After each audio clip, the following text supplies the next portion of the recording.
రాబోయే 18 నియోజకవర్గాల ఉప ఎన్నికల గురించి లోక్సత్తా పార్టీ ఇదివరకే 2 నియోజకవర్గాల నుంచి అభ్యర్థులు ప్రకటించడం జరిగింది. ఈరోజు తిరుపతి నియోజకవర్గానికి శ్రీ మద్దిపట్ల సిద్ధయ్య నాయుడు గారిని లోక్సత్తా పార్టీ క్యాండిడేట్గా నిర్ణయించి అనౌన్స్ చేయడం జరుగుతుంది. సిద్ధయ్య నాయుడు గారు వయసు 47 సంవత్సరాలు, మాజీ సైనిక ఉద్యోగి. లోక్సత్తా పార్టీలో 2009 నుంచి చాలా చురుకైన పాత్రలో పార్టీ కార్యక్రమాలన్నింటిలో కూడా ఆయన పాల్పంచుకోవడం జరుగుతూ ఉన్నది. తిరుపతి నియోజకవర్గ ఇన్ఛార్జ్గా పనిచేస్తూ ఉన్నారు. శ్రీ మద్దిపట్ల సిద్ధయ్య నాయుడు గారిని లోక్సత్తా పార్టీ రాబోయే తిరుపతి ఉప ఎన్నికల్లో క్యాండిడేట్గా మేము అనౌన్స్ చేయడం జరిగింది. తర్వాత అనంతపూర్ కాన్స్టిట్యున్సీకి డాక్టర్ కొండేటి కొండయ్య గారిని మేము పార్టీ తరపు నుంచి లోక్సత్తా పార్టీ క్యాండిడేట్గా అనౌన్స్ చేయడం జరుగుతూ ఉంది. డాక్టర్ కొండయ్య గారి వయసు 48 సంవత్సరాలు. ఈయన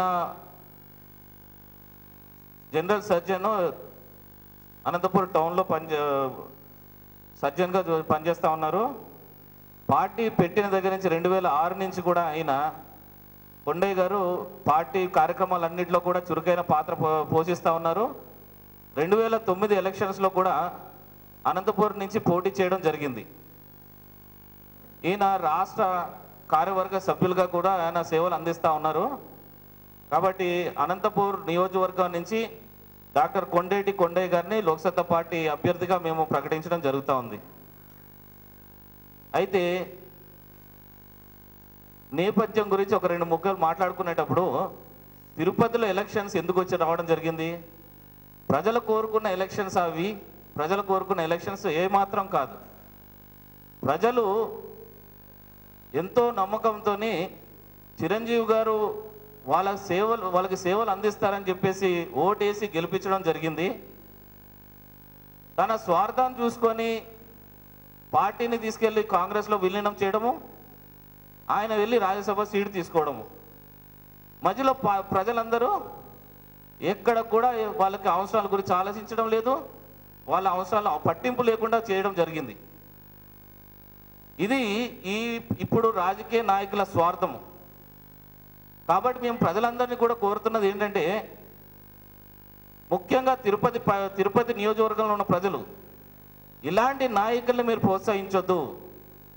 నీతి నిజాయితీ గల ఏ రాజకీయ నాయకుడినైనా మనము నమ్ముకుంటే మన ఓటుకి విలువనిచ్చి 5 సంవత్సరాలు పదవిలో ఉండి మనకి మన అవసరాలు తీర్చే విధంగా ఉంటారని చెప్పేసి ఈ ఎపిసోడే నిదర్శనం. కాబట్టి ఈరోజు తిరుపతి నియోజకవర్గ ప్రజలందరి ముందు మంచి వ్యక్తి, నిజాయితీ గల వ్యక్తి, పార్టీ సేవలతో చేస్తా తన సొంత స్వార్థానికి కాకుండా పార్టీ గురించి ప్రజల గురించి పోరాడుతున్న సిద్ధయ్య నాయుడు గారిని లోక్సత్తా పార్టీ అభ్యర్థిగా మేము మీ ముందు పెట్టడం జరుగుతూ ఉంది. ఈరోజు ప్రజలందరూ కూడా నిర్ణయించుకోవాల్సిన అవసరం ఏముందనంటే,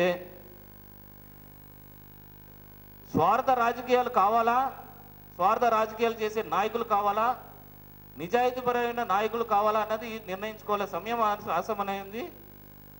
ఈ ఉప ఎన్నికల వల్ల రాష్ట్రంలో కానీ దేశంలో కానీ ప్రభుత్వాలు కూలిపోయే పరిస్థితులు కాదు కాబట్టి మీ ఓటుకున్న విలువని మీరు చాటి చెప్పాల్సిన అవసరం ఉంటుందని చెప్పి మేము తిరుపతి నియోజకవర్గ ప్రజలందరినీ కోరుతా ఉన్నాం.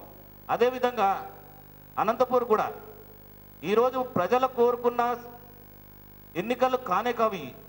ప్రజల డబ్బుల్ని వాడుకొని ఎలక్షన్స్ తెచ్చుకొని ప్రతి నిమిషము ప్రతి నెల ఒక ఎలక్షన్ తీసుకొచ్చే పరిస్థితులు తయారవుతున్నాయి. ఒకరినొకరు ఛాలెంజ్ చేసుకొని తీసుకొచ్చిన ఎలక్షన్స్ కాబట్టి ఇలాంటి రాజకీయాలను ప్రోత్సహించకుండా ప్రజలందరూ కూడా ఆలోచించాల్సిన అవసరం ఉంటుంది. ఈరోజు అనంతపూర్ జిల్లాలో వచ్చిన ఎలక్షన్స్ జగన్ తన స్వార్థానికి వాడుకుంటున్న ఎలక్షన్స్ తప్పించి ఇంకోటి కాదు. ఈరోజు ఎన్నో కుంభకోణంలో ఇరుక్కొని లక్షల కోట్ల రూపాయలు అవకతవకలు చేశారని చెప్పి సిబిఐ వాళ్ళు కేసులు పెడుతున్న సందర్భంలో వాళ్ళు ఛాలెంజ్లు చేసుకొని ఈరోజు రిజైన్లు చేసి ఎలక్షన్స్ తీసుకురావడం జరిగింది. ఎంతకాలం ఇలా జరుగుతుంది అంటే ప్రజలకి వాల్యూ లేదు, ప్రజా ఓటుకి వాల్యూ లేకుండా వీళ్ళ ఇష్టానుసారంగా పోతా ఉన్నారు. కాబట్టి రాబోయే రోజులైనా కూడా ఇలాంటి రాజకీయ నాయకులు కానీ ఇలాంటి స్వార్థకర పార్టీలకు కానీ గుణపాఠం చెప్పాల్సిన సమయం ఆసరమైంది. ఈసారి మీ ఓటుని దానికి ఉపయోగించుకోమని చెప్పి నేను ప్రజలందరినీ కోరుతా ఉన్నాను. వీళ్ళందరికీ చెప్పపెట్టుగా చూపించాల్సిన అవసరము ఈ ఓటు ద్వారా చూపించాలని చెప్పి నేను ప్రజలందరూ కోరుతా ఉన్నాను. Thank you.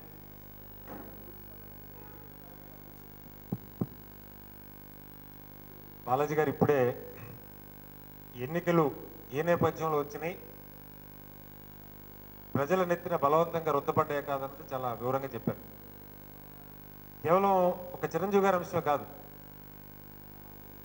ఈ రాష్ట్రంలో ఉన్న 3 ప్రధాన పార్టీలు మనం తీసుకుంటే, ఒకవైపు ముఖ్యమంత్రి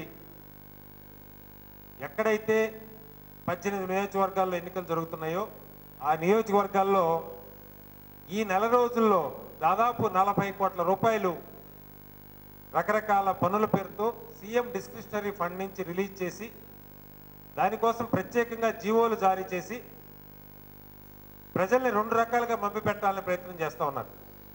ఒకటి, ఈ వర్కులన్నీ కూడా నామినేటెడ్ పద్ధతిలో, అంటే ఎలాంటి టెండర్లు పిలవకుండా అక్కడున్న అధికారులు వాళ్ళకి కావలసిన వాళ్ళకి, అంటే పరోక్షంగా కాంగ్రెస్ కార్యకర్తలకి ఈ డబ్బు పంచిపెట్టే కార్యక్రమం ఒకవైపు జరుగుతుంది. రెండో వైపు అక్కడున్న ఓటర్లని మభ్యపెట్టేటువంటి ప్రయత్నం జరుగుతోంది. మనమే చూస్తే ఈ ముఖ్యమంత్రి గారు అసెంబ్లీలో బడ్జెట్ సమావేశాలు జరుగుతున్నప్పుడు ప్రతిపక్షాలు పాలకపక్షం తరఫున బడ్జెట్ మీద వాళ్ళ ప్రసంగాలు చేస్తున్నప్పుడు అసెంబ్లీలో గైర్హాజరయ్యారు. ఎక్కడైతే ప్రజలకు సంబంధించిన డబ్బు విషయంలో లెక్కలు తీసుకోవాలో, జాగ్రత్తలు తీసుకోవాలో, చర్చించి నిర్ణయాలు తీసుకోవాలో అక్కడ తీసుకోకుండా ఇవాళ ప్రజాపదం పేరుతో ముఖ్యమంత్రి గారు వెళ్ళి ఒక నియోజకవర్గంలో కూర్చొని, ఒక గ్రామంలో కూర్చొని ఇక్కడ మంచినీళ్ళు వస్తున్నాయా, లేకపోతే ఇందిరమ్మ పథకం అమలవుతుందా, రేషన్ కార్డులు వస్తున్నాయా, పెన్షన్ వస్తుందని అడిగే దుస్థితికి వాళ్ళ రాష్ట్రాన్ని తీసుకొచ్చారు.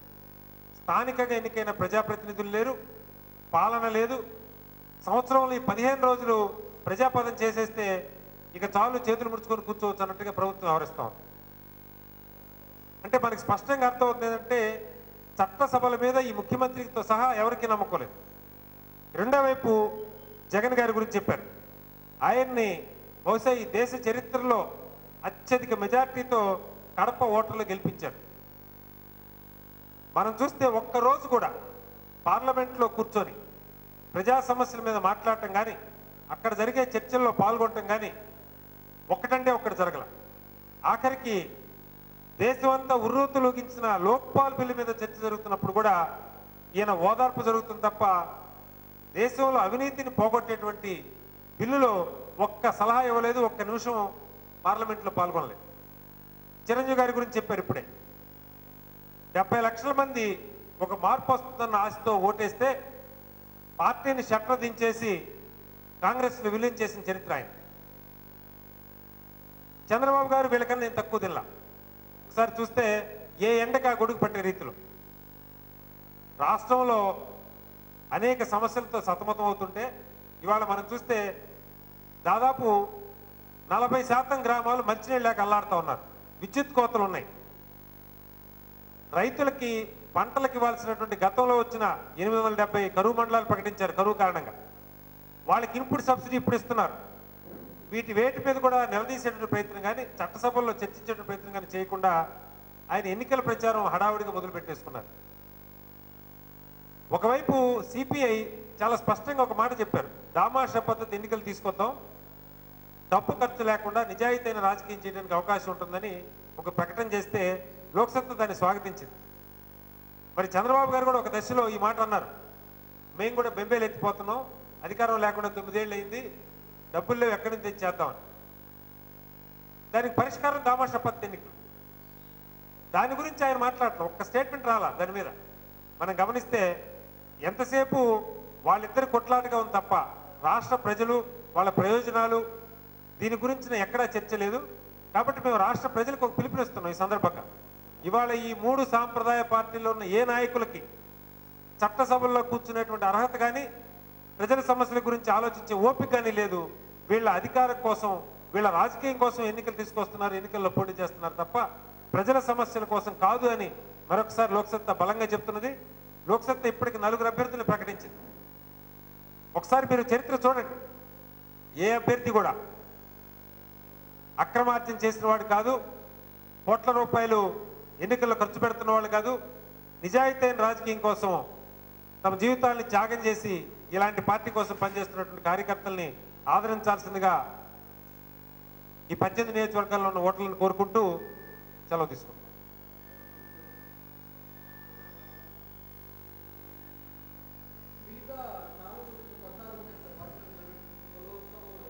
అదండి, పార్టీ మాకు హడావుడిగా అభ్యర్థులను ఎన్నిక పెట్టాల్సిన పరిస్థితి లేదు. ఒక్కొక్క నియోజకవర్గం మేము అధ్యయనం చేసుకుంటూ ఉన్నాం. అక్కడ ఉన్నటువంటి స్థానికమైన పరిస్థితులు, మా దగ్గర వచ్చినటువంటి ఆస్పిరెంట్స్ ఎవరైతే ఉన్నారో చూసుకొని నింపాదిగానే ఎక్కడైతే గట్టి అవకాశాలు ఉంటాయో, ధీటైన పోటీ ఇవ్వగలుగుతామో అలాంటి చోట్ల మేము అభ్యర్థులు పెట్టదలుచుకున్నాం. కాబట్టి 2 ప్రకటించిన, 8 చేసిన, 4 చేసిన, 6 చేసిన బలమైన పోటీ, మిగతా పార్టీలకు ధీటైన ప్రచారం చేయగల సామర్థ్యం ఉన్న అభ్యర్థులను గుర్తించి పెట్టుకోవడం జరుగుతుంది. కాబట్టి వీలైనన్ని చేయటం కోసమే పార్టీ ప్రయత్నం చేస్తుంది. త్వరలో మరికొన్ని మీ ముందుకు వచ్చే అవకాశం ఉంది.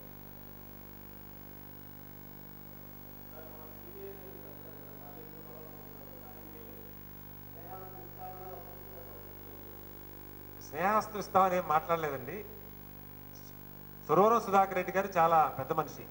ఆయన జాతీయ స్థాయిలో కార్యదర్శిగా ఎన్నికైన తర్వాత లోక్సత్తా గత 15 ఏళ్ల నుంచి ఏదైతే చెప్తున్నదో అంశం గురించి చాలా ప్రస్ఫుటంగా మాట్లాడారు. దామాషా పద్ధతిని ఎన్నికలు జరగాలి, రాజకీయంలో ఎన్నికల్లో డబ్బు ప్రభావం పోవాలంటే తప్ప మార్గం లేదని చాలా స్పష్టంగా మాట్లాడారు. దానికి వారిని అభినందించడానికి వెళ్ళాం. కలిసి లోక్సత్తా ఎప్పుడు కూడా, ఇది కాంగ్రెస్ కావచ్చు, తెలుగుదేశం కావచ్చు, ఇంకొక పార్టీ కావచ్చు, ఏ పార్టీ అయినా విధానాల ప్రాతిపదికగా ఎవరితో అయినా కలిసి పనిచేయడానికి మాకు అభ్యంతరం లేదు. కాబట్టి అలాగే వామపక్షాలు ఎప్పటి నుంచో, వాళ్ళు 70 సంవత్సరాల చరిత్ర ఉన్న పార్టీలు, వాళ్ళ ఎజెండాలో దామాషా పద్ధతి ఎన్నికలు అనేది ఎప్పుడో రాసుకున్నారు.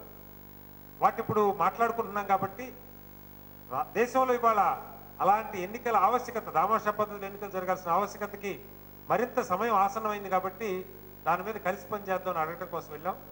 వారు దానికి మీరంతా ఉన్నారు, చాలా మనస్ఫూర్తిగా వాళ్ళు కలిసి చేద్దామని.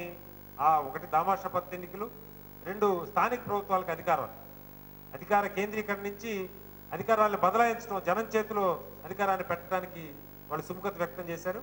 రాబోయే కొద్ది రోజుల్లో సిపిఎం పార్టీ రాఘవులు గారిని, నారాయణ గారిని, వీళ్ళందరినీ కూడా కలుసుకోబోతా ఉన్నాం. బహుశా ఒక 4 రోజుల్లో ఈ ఏప్రిల్ నెలాఖరికి ఒక కార్యాచరణ కూడా తయారయ్యేటువంటి అవకాశం ఉంది.